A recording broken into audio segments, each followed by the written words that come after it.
Hey, happy Thanksgiving, everybody. I'm filming this on Sunday. Maybe you saw some of the things on social media. My family, we celebrated Thanksgiving yesterday since I had some non-negotiable work, as I usually do on Thursdays and Fridays. But yeah, I know it's been a minute since we filmed last. New surroundings here. I think probably about a month ago, maybe a bit longer, 5 weeks. Brendan Hayden opened the new spot, Coastal Performance. Without a doubt, we'll make other videos, taking a look at everything here in the gym. But it's just been fantastic. Obviously, it's been a while since moving down here. When we moved, there was people don't live here, and the entire landscape is still a little strange, where people going back and forth from this part of Florida back home. But now most people that are on that same cadence of get here around end of October, through Christmas, and then leave in May. I haven't been this busy in a long time, which is really cool because that's me. Like I'm good to be busy. So I'm still traveling lots of different places.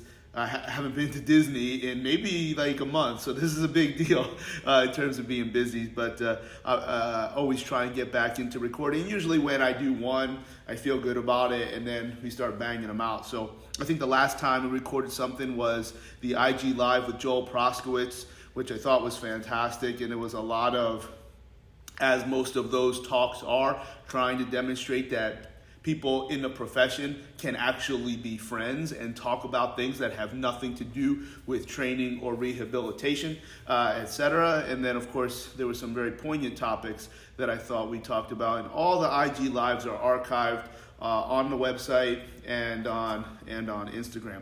Speaking of the website, we started that Black Friday stuff a little bit last week. Now, during the lockdown last year, we record fairly small, given the types of things that I've typically been putting out there. It's only a couple hours of a breathing seminar where we had some clients at Todd Georgie's gym, New York Strong in Mamaroneck, fantastic gym, and more importantly, it was a fantastic home for Allie and I as we, through the pandemic, where I was able to be involved at the gym, since as a physical therapist, we were continued allowed access and able to do some business. So we had seen some clients and all seemed to have the same types of issues. So I said, well, why don't we do this seminar and we'll film it. And at that time, all of the proceeds went to the dog sanctuary for senior dogs that Todd and his wife run out of their house. So all the proceeds went to that. We're filming it. I have continued and will continue to support that endeavor. In fact, the last time I was up in Mamaroneck, I just paid for the room, and obviously told Todd, I said, take what you need for the room, and the rest is going to the dogs. So very, very happy to be a part of that and build those. Continue to keep building those types of relationships with folks everywhere. So that breathing seminar is available. There's obviously the typical cachet of discounts, and I certainly hope people take advantage. If this is the only time of the year that makes sense to get those things, then hopefully it works for you. Next week, Perform Better has the first in-person seminar in obviously a very long time. I think it's 16 different presenters, 14 different talks. I'm pretty sure Gray and Lee are going together, and the Cosgroves are going together. Allie and I are not going together in terms of the seminar. We're not even flying in together. So I go on Saturday, and it's a new topic, and I take a lot of pride. I think this is like year 12. 11 have been different topics, and I like being able to say that. So this year, actually, it's a little bit of a window, which I think will be very, very interesting. We take the ad, which has all the pictures of all of these incredibly successful professionals that are typically on the Perform Better circuit, and to try to appreciate and maybe reverse engineer. They're all super successful, and they all do different things.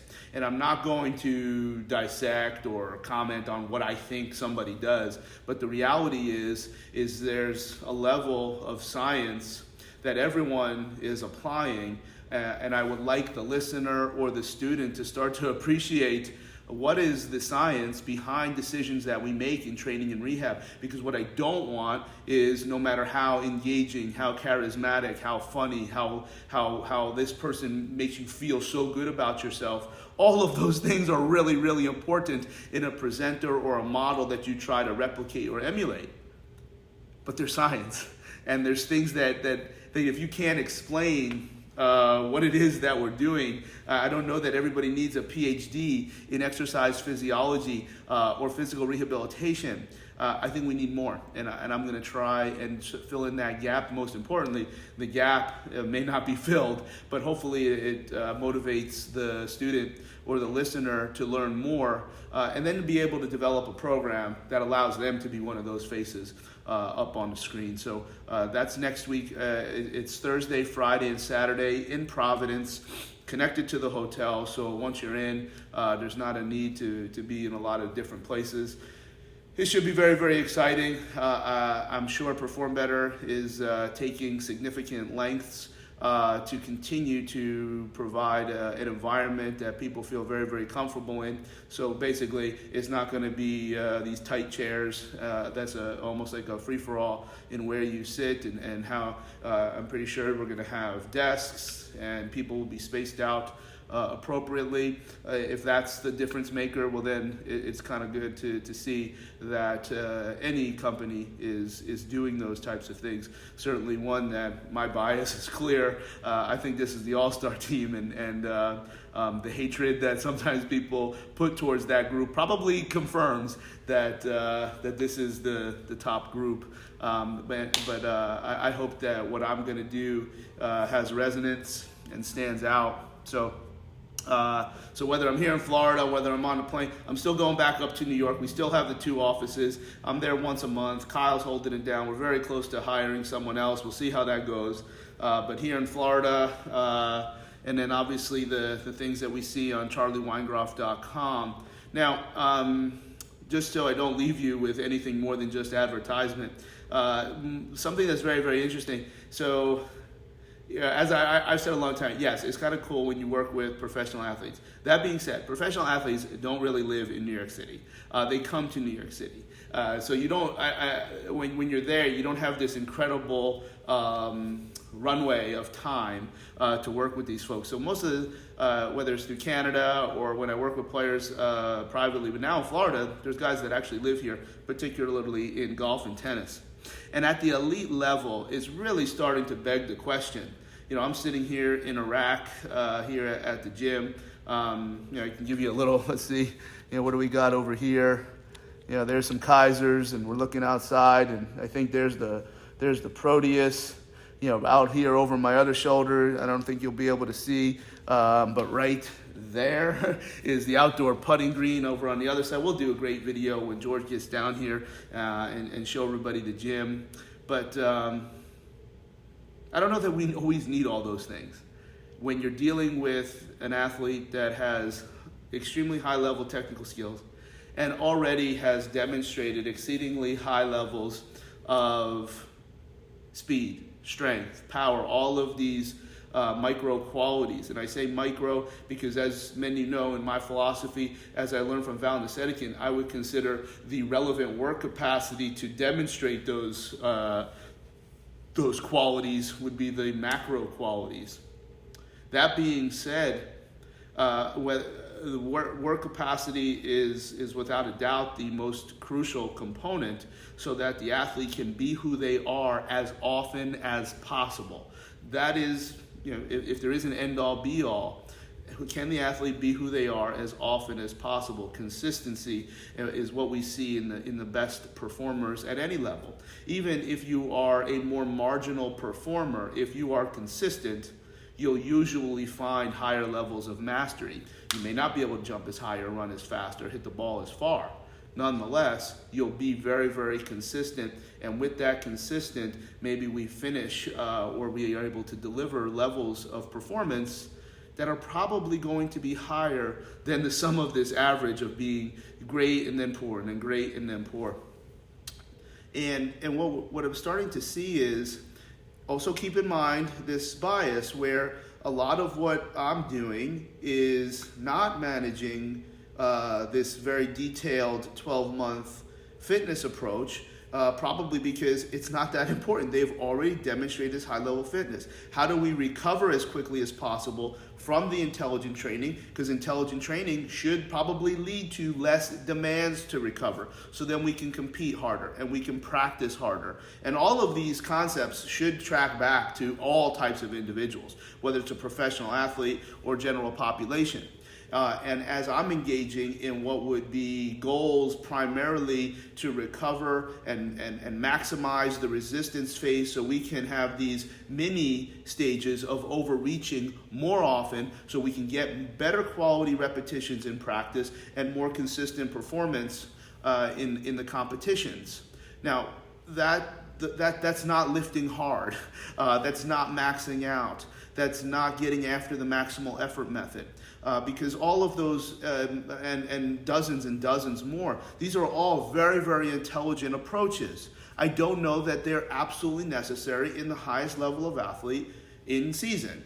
It doesn't mean you don't lift. And I really don't have a clear answer, but I'm going to get there probably as I do more of it. And we'll just give case studies and ideas. But really what I'm seeing is how do you help people recover? How do you help them get past some of these things and start to realize that intense training isn't always at the forefront at different times of the year. Efficiency may indeed be an easier get, the lower hanging fruit. The answer clearly is not. We don't need to lift because our work capacity approach is using these lifting methods. We're just trying to achieve other things other than necessarily increasing strength and power. What we're really looking to do is answer the question is, am I using the best techniques and the best environments available to improve this individual's performance? And what I am finding is that a regular approach in the weight room to lift weights to get stronger and more powerful is not falling at the top of the list with the elite. This would not apply to younger athletes. I don't know where this applies for these, for general population. And we should never be minimizing the increase of lean mass. I mean, I think that not only does that end serve almost all populations, but the process also will lead to a lot of other really good things. So you can see it's like this pinball that's going on in my head a little bit with this, with a lot of the things that I've been doing over the last couple months, and is very interesting, and actually tracking back to that Perform Better talk, to try to talk it through, it makes it even a little bit more elucidated, where you can start to, okay, so that does this, but does that really get us to this point so that we can do certain things in our competition? Off season, completely different. There's a different skill set, I think, in what we would like to be seeing. Because again, you have to take the approach that to get stronger and faster is a more costly process. And does that cost get in the way of elite performance in the short term? It's interesting. It's interesting. And if I'm off and I really missed the boat on that one. Well, it'll be because we tried some new things with some different situations, and they didn't work. That's the last thing I want to leave you with, which is really something that I'm going to try to get out of that Perform Better talk. Again, I don't want anybody to do what I do, and I said this on a podcast recently. Just because I've squatted 800 pounds, don't listen to me because of how to squat.